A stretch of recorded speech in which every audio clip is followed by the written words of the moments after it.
Hello friends, start करेंगे right to education RTE के बारे में,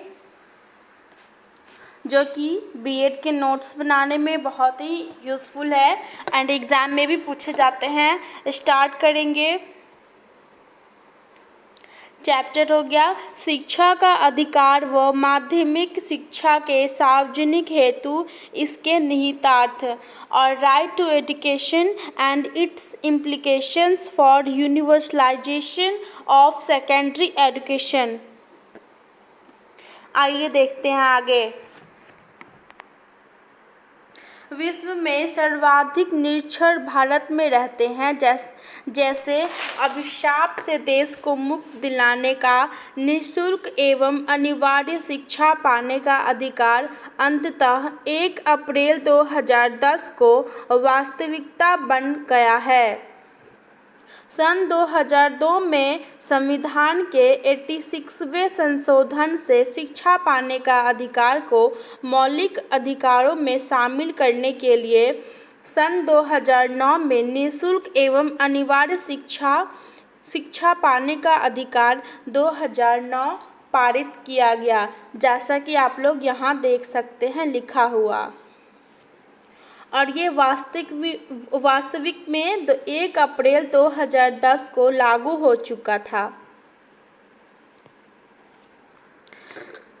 आगे है, इस प्रकार अब भारत में 6 से 14 वर्ष की आयु वर्ग के सभी बच्चे विधिक तौर पर निःशुल्क एवं अनिवार्य शिक्षा पाने के हकदार हैं, जो कि आरटीई 2010 के अनुसार।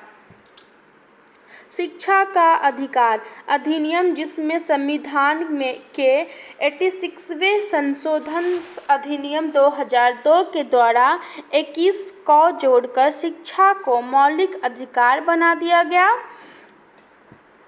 के द्वारा राज्य को यह कर्तव्य सौंपा गया है कि वह 6 से 14 वर्ष की आयु के सभी बच्चों को निःशुल्क और अनिवार्य शिक्षा प्रदान करेगा। शिक्षा अधिकार विधेयक को संसद ने 4 अगस्त 2009 को मंजूरी प्रदान की तथा 1 अप्रैल 2010 से शिक्षा का अधिकार कानून लागू किया। कानून के अंतर्गत बच्चों को अनिवार्य व निःशुल्क शिक्षा सुनिश्चित करने के लिए अनेक प्रावधान किए गए, जिसमें शिक्षकों को नियुक्ति देने की संबंधी प्रशिक्षण, आवश्यक आधारभूत ढांचे का विकास, निजी स्कूलों में बच्चों का प्रवेश देने संबंधी आरक्षण, स्कूलों में मिड डे मील समेत अन्य आवश्यक सुविधाओं के विकास के लिए विशेष कदम उठाए गए। तो जैसा कि आप लोग देख रहे हैं कि 6 से 14 वर्ष के बच्चों के लिए शिक्षा पाना मौलिक अधिकार है उसका, जो कि आरटीई 2010 में लागू हो चुका है। और कैवा संविधान संशोधन द्वारा लागू किया गया है, तो आप लोग याद रखेंगे 86वें संविधान संशोधन द्वारा 21 ए में जोड़ा गया है ये।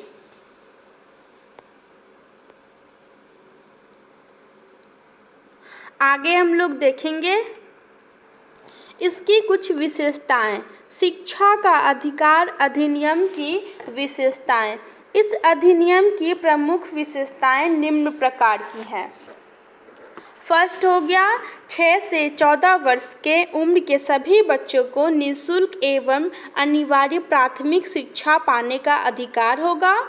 सेकंड हो गया, 6 से 14 वर्ष तक के लगभग 22 करोड़ बच्चों में से 92 लाख यानी कि 4.6% अभी स्कूल नहीं जा पाते, जिनकी शिक्षा के लिए 1.71 लाख करोड़ रुपए की 5 वर्षों में ज़रूरत होगी, जिसमें 25,000 करोड़ रुपए वित्त आयोग राज्यों को देगा। थर्ड पॉइंट हो गया, इसकी विशेषताओं में 6 से 14 वर्ष की आयु आयु वर्ग के अशिक्षित और विद्यालयों में शिक्षा प्राप्त नहीं कर पा रहे बालकों को चिन्हित करने का कार्य स्थानीय विद्यालय की प्रबंध समिति अथवा स्थानीय निकायों द्वारा किया जाएगा। फोर्थ हो गया, स्थानीय निकाय ही बालकों के चिन्हांकन के लिए परिवार स्तर पर सर्वेक्षण आयोजित करेगा। इस प्रकार के सर्वेक्षण नियमित रूप से आयोजित किया जाएंगे। इससे प्राथमिक शिक्षा से वंचित बालकों का चिन्हांकन करने में मदद मिलेगी।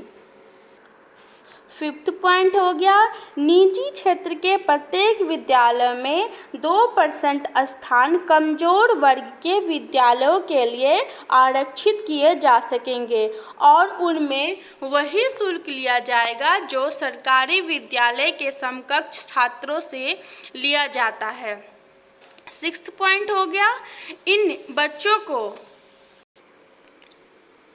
ना स्कूल फीस देनी होगी, ना ही यूनिफॉर्म, पुस्तकों, ट्रांसपोर्टेशन या मिड डे मील जैसी चीज़ों पर खर्च करना होगा।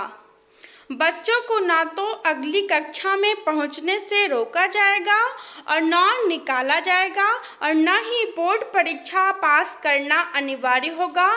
कोई स्कूल बच्चों को प्रवेश देने से इनकार नहीं कर सकता। ये सब आरटीई की विशेषताएं हैं। आइए 9वां पॉइंट देख लेते हैं। सभी निजी स्कूलों में पहली कक्षा में नामांकन के दौरान कमजोर वर्ग के बच्चों के लिए 25% सीटें आरक्षित होंगी, जो भी प्राइवेट स्कूल है उसमें।